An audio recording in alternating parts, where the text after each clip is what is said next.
Alright, coming at you with the cheapest Dodge Charger potentially in the world. Definitely in the country here.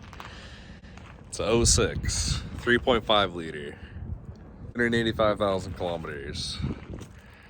It's got a couple, major issues. Main one being that. Other one being the fact that there's a super ball tire. It's not horrible. It's from Saskatchewan.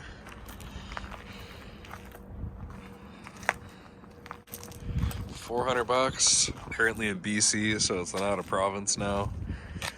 Gonna either try and potentially get it registered here, maybe not. Don't really know yet. Some issues like that are gonna be kind of annoying. But the interior is not in horrible shape. It's leather. It's got tinted windows. I don't know if they're factory or not. I know some of these did have factory tinted windows. Could be potentially an issue. A couple small things like the vents and stuff, but yeah, I don't know. Had a check engine light on. We cleared for catalytic converter, cylinder 5 misfire. I think what's going on is there's a valve cover under here that's leaking.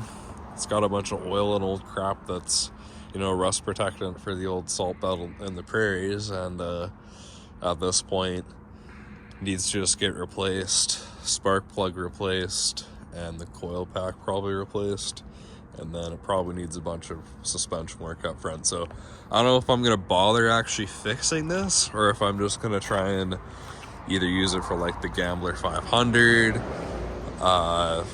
paint it orange, something like that, hack it off something. I have no idea what we're gonna do with this thing, but stay with me and we'll find out together. It's already had a little bit of work done to the exhaust. Some mean tips on there.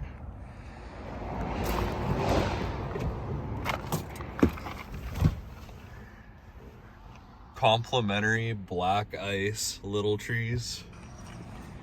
Okay, so this is our lineup of stuff we're going to be using to try and fix the Dodge Charger. Oven cleaner for underneath the hood. Got some paint, this I've just had for years. We'll see if it's a decent match. I'm sure it probably isn't, but oh well. 1K fill clear, sandable primer, rust converter, 80 grit, and then 220, and then also a rivet gun. And I've also bought a patch panel for the back portion, so see how that goes. Probably gonna end up riveting that in there, but we're gonna start with the rust converter. Knock as much of the loose rust off, hit it with this, and then go from there. Just got a bunch of spray foam in here, basically holding this crap together.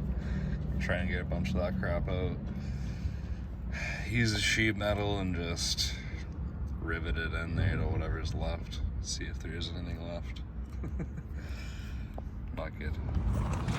Alright, so we've chipped away the stuff at the rear.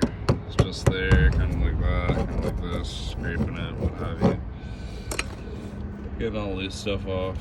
We're gonna hit it with the rust converter. That's just basically a cheap job, just to get it to pass inspection. Bondo it up and then repaint the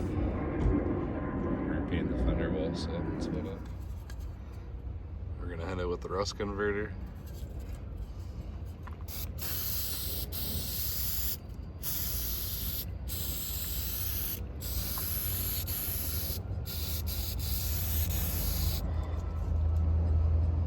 Pretty much instantly changes color. Want to get in all that crap. A lot of that's going to be too far gone, but it's going to slow the process. Same with all this in here. Same kind of thing.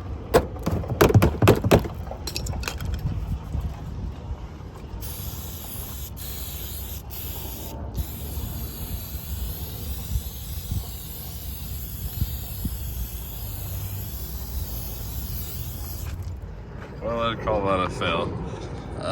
Definitely paint does not match at all. Need to be bonded anyways. Found out that the underside of this is just, the entire thing is just spray foam already. So somebody's already greasily fixed this.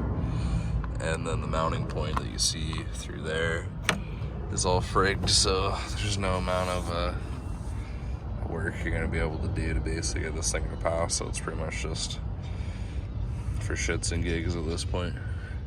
Burnout machine.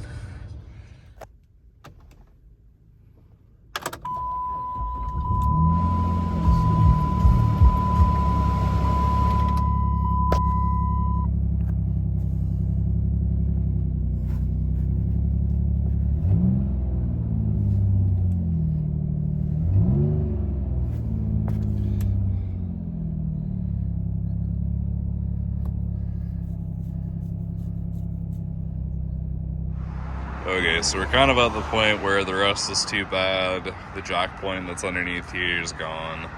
This is a whole giant asshole here, which the car's locked anyways, we just saw it earlier. Tires are brawled, all the other stuff. At this point, I think it's best just for somebody who wants to just do a bunch of burnouts, use it for parts, something else. So the cheapest Dodge Charger in the world, I'm not going to do anything with it. I could have Gambler 500 it, or maybe tried to drift it, but even that, I think it's got enough horsepower. Even if you weld the diff and drop it and stuff, it's not really worth messing with. So unfortunately, that is the end of the chapter of the cheapest Dodge Charger in the world. But we're gonna end up seeing that. Can we make money? That's the real question. Can we potentially make a little bit? Okay, to finish the old Charger saga, ended up selling it to a guy that lived in Saskatchewan who drove the thing all the way back to Saskatchewan without really any issues, surprisingly enough. Thing was an absolute bucket. Made a little bit of money on it. I'm not going to disclose how much because, you know, Canada. And yeah, there we go. So that's kind of how the $500 Charger went. And would I do it again? For sure. They come up sometimes. I might grab another one if it's less rusty and actually end up keeping it, make a General Lee, something like that. But if it was closer to the Gambler 500, would have done that. But it's in March and it's now July, so would have had to wait a whole another year.